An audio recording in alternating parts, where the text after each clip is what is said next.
Rumah Sakit Umum Daerah Tengku Cik di Tiro Sigli, Kabupaten Pidi mulai mempersiapkan segala keperluan vaksinasi COVID-19.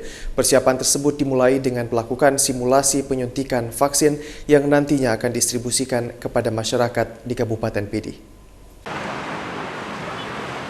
Dalam rangka menghadapi vaksinasi serentak dalam waktu dekat ini, Rumah Sakit Umum Daerah Tengku Cik di Tiro Sigli, Kabupaten Pidi melaksanakan sosialisasi kepada 1.632 pegawainya persiapan vaksinasi. 14.000 vaksin COVID-19 telah tiba di Aceh pada 5 Januari 2021 kemarin.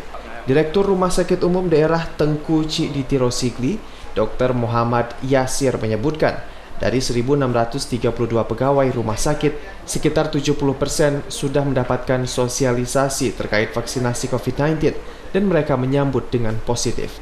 Selain itu, pihak rumah sakit kini terus melakukan pembenahan atau persiapan ruangan yang nanti akan dijadikan sebagai tempat pelaksanaan vaksinasi. Di tingkat pemerintah pusat, vaksinasi akan dimulai pada 13 Januari 2021 mendatang, dan selanjutnya akan diikuti oleh seluruh pemerintah provinsi pada 14 hingga 15 Januari 2021. Pihak Rumah Sakit Umum Daerah Tengku Cik di Tiro Sigli siap menindaklanjuti berdasarkan paparan dari Kementerian, vaksin akan diprioritaskan bagi tenaga kesehatan.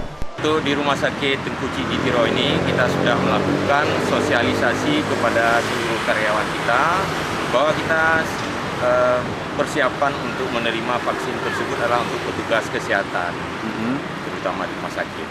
Berapa jumlah nanti yang akan divaksin itu, Pak, untuk pegawai di sini?